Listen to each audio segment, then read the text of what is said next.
တခါတုန်းကပေါ့လူသားတွေရဲ့ခြေရမမိနိုင်တဲ့သမုဒ္ဒရာရဲ့အနက်ရှိုင်းဆုံးတနေရာမှာ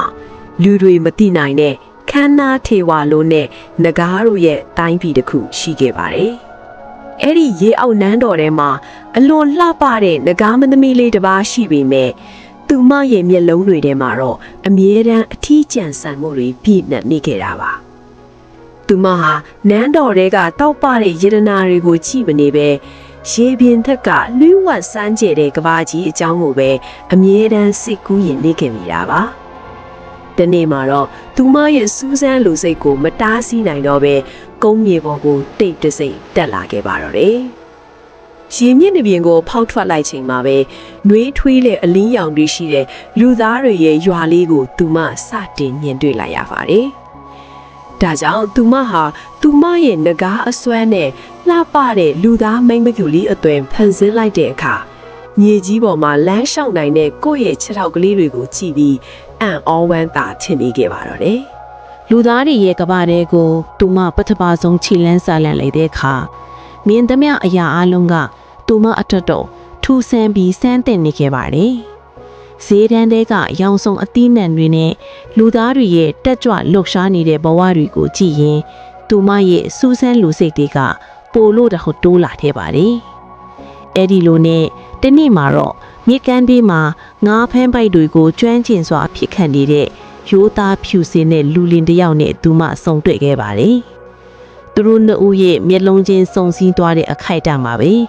ဘသူမှမသိနိုင်တဲ့ကံကြမ္မာအချိတ်ဆက်တစ်ခုစတင်ခဲ့ပါတော့လေ။သူတို့နှစ်ဦးဟာစိမ့်လန်းတဲ့လေကွင်းပြင်ကြားမှာအတူတူလမ်းလျှောက်ရင်းနေဝင်စည်းစာအလှကိုအတူတူငေးကြည့်ရင်းနဲ့တဦးကိုတဦးတန်ရိုးစင်ကိုတိုးလာခဲ့ကြပါတယ်။မင်းသမီးလေးဟာသူမရဲ့လျှို့ဝှက်ချက်ကိုဖုံးကွယ်ပြီးမြေကမ်းနားကဝါးတနီမိုးအိမ်ကလေးမှာယူရှင်းတဲ့လူသားဘဝလေးကိုတီးဆောက်ခဲ့ပါတယ်။သူတို့ရဲ့ဘဝလေးကအေးချမ်းပြီးပျော်ရွှင်စရာတွေနဲ့ပြည့်နှက်နေခဲ့တာပေါ့။ဒါပေမဲ့ပျော်ရွှင်မှုတွေကြားမှာပဲမင်းသမီးလေးရဲ့စိတ်ထဲမှာတော့စိုးရိမ်စိတ်လေးတစ်ခုရှိနေခဲ့ပါတယ်။မြင်းရီပင်ကိုမြင်လိုက်တိုင်းသူမဟာလူသားတစ်ယောက်မဟုတ်ဘူးဆိုတဲ့အမှန်တရားကသူမကိုအမြဲတမ်းတတိပေးနေသလိုပါပဲ။ ဒါပေမဲ့တာယာလှပတဲ့အချင်းတွေဟာကြားရှိမခံခဲ့ပါဘူး။ကံကြမ္မာရဲ့အလဲအပေါင်းဆိုတာရှောင်လွဲလို့မရနိုင်ခဲ့ဘူးပေါ့။တညမှာတော့ကောင်းငင်ငယ်တစ်ခုလုံးမှောင်အတိကျသွားပြီးမြေကဘာတစ်ခုလုံးတုန်ခါသွားစေလောက်တဲ့ကြောက်စရာကောင်းတဲ့မိုးသက်မုန်တိုင်းကြီးကြာရောက်လာခဲ့ပါတယ်။လေပြင်းတွေတိုက်ခတ်ပြီးမိုးတဲထန်စွာရွာသွန်းနေတဲ့ကြားမှာသူတို့ရဲ့ဝါဒနီမိုးအင်္ဂလိပ်တွေကိုမိုးရေတွေယိုစီးကျလာခဲ့တယ်။အဲ့ဒီမိုးရေတွေကမင်းသမီးလေးရဲ့ခန္ဓာကိုယ်ကိုထိတွေ့လိုက်တဲ့အခိုက်အတန့်ပါပဲ။သူမအကြောက်ဆုံးတော့အရာကဖြစ်ပျက်လာပါတော့နေ။သူမရဲ့လူသားအသွင်ဟာတဖြည်းဖြည်းပြက်ပြဲပြီးဝင်းလက်တောက်ပနေတဲ့စိမ့်ညညာငကားအကျေးဝင်တွေဟာသူမရဲ့လက်မောင်းညံကိုလုံးပေါ်မှာအထင်အရှားပေါ်ထွက်လာခဲ့ပါရဲ့။လက်ရည်စီးလက်လိုက်တဲ့အလင်းတန်းအောင်မှာခမင်းတဲ့ဖြစ်သူကဒီမြင်ကွင်းကိုအံ့ဩတုန်လှုပ်စွာမြင်တွေ့သွားပါတယ်။သူဟာကြောက်ရွံ့တစ်ခုလုံးမှိန်သက်သွားပြီးသူ့ရဲ့ဇနီးတဲ့ဟာလူသားတစ်ယောက်မဟုတ်ဘူးဆိုတဲ့အမှန်တရားကိုလက်ခံဖို့ခက်ခဲနေခဲ့ပါတယ်။မင်းသမီးလေးကတော့ရှိတ်ရွံ့ဝမ်းနည်းစွာနဲ့မျက်ရည်တွေကျနေခဲ့ပြီးသူမရဲ့လျှို့ဝှက်ချက်အတိုင်းအဆုံးစီရင်ချက်ကိုစောင့်နေခဲ့မိပါတယ်။ဒါပေမဲ့ထူးဆန်းတာကတော့ခမင်းတဲ့ဟာသူမကိုကြောက်ပြီးထွက်မပြေးသွားခဲ့ပါဘူး။တုံရင်ကြီးသူ့လက်ကိုကမ်းပေးလိုက်ရင်သူ့ရဲ့မျက်လုံးတွေထဲမှာအကြောက်တရားတဲ့ပူမွတ်နှက်ရှင်းတဲ့ချစ်ချင်းမေတ္တာတွေရှိနေတာကိုသူမမြင်တွေ့လိုက်ရပါတော့တယ်။ ချစ်ချင်းမေတ္တာကအရာရာကိုကြော်လွှမ်းနိုင်တယ်လို့သူတို့နှစ်ဦးယုံကြည်ခဲ့ကြပေမဲ့တကယ်လက်တွေ့မှာတော့တဘာဝတရားရဲ့စီးမြင့်တွေကအယံကိုတင်းပါလွန်ပါတယ်။မင်းသမီးလေးဟာလူသားကဘာမှာဆက်နေဖို့ကြိုးစားပေမဲ့ရေနဲ့ဝေးကွာနေတဲ့အတွက်သူမရဲ့အင်အားတွေကတဖြည်းဖြည်းဆုတ်ယွတ်လာခဲ့တယ်။နေ့ရက်တွေကြာလာတာနဲ့အမျှသူမဟာအရင်လိုလန်းဆန်းတက်ကြွခြင်းမရှိတော့ပဲနွမ်းလျာလာတာကိုခင်ဝင်းတဲ့ကရင်ကွဲမတက်ကြည့်နေခဲ့ရပါတယ်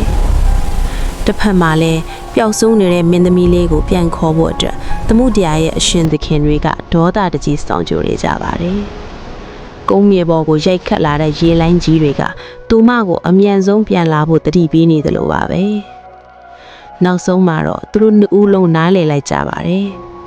သူတို့ရဲ့အချစ်ကဘလောက်ပဲခိုင်မဲပါစေမတူညီတဲ့ကမ္ဘာနှစ်ခုကြားမှာထာဝရအတူရှိနေဖို့ဆိုတာမချစ်နိုင်တဲ့အိမ်မက်တစ်ခုပါပဲမျက်ရည်တွေကြားကနေသူမဟာသူမရဲ့ပင်လေပင်စီကိုပြန်သွားဖို့ဆုံးဖြတ်ချက်ကိုခက်ခဲစွာချလိုက်ပါတော့တယ်နောက်ဆုံးမှာတော့ကံကြမ္မာရဲ့စီးမင်းကိုသူတို့နှစ်ဦးလက်ခံလိုက်ကြရပါတယ်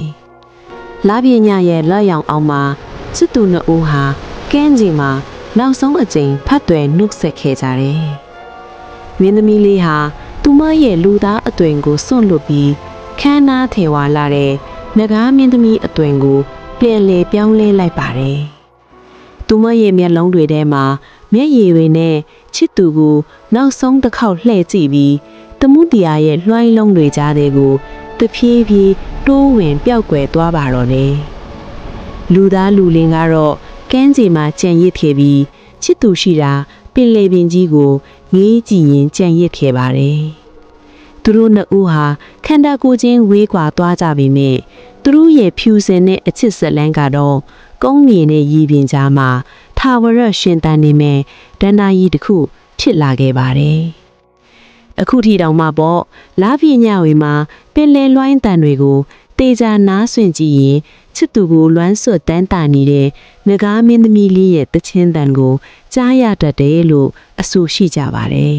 ။ဒီလိုရင်ခုန်စရာမြမဒန္တာကြီးပုံပြင်တွေကို Pixar Style နဲ့ဆက်ကြည့်ဖို့ Histopixel မြန်မာကို Subscribe လုပ်ထားဖို့မမိနဲ့အောင်နော်။တင်ရောဒီဇလန်ရဲ့အဆုံးသက်ကိုဘယ်လိုခံစားရလဲ comment မှာပြောခဲ့ကြပါအောင်ရှင်။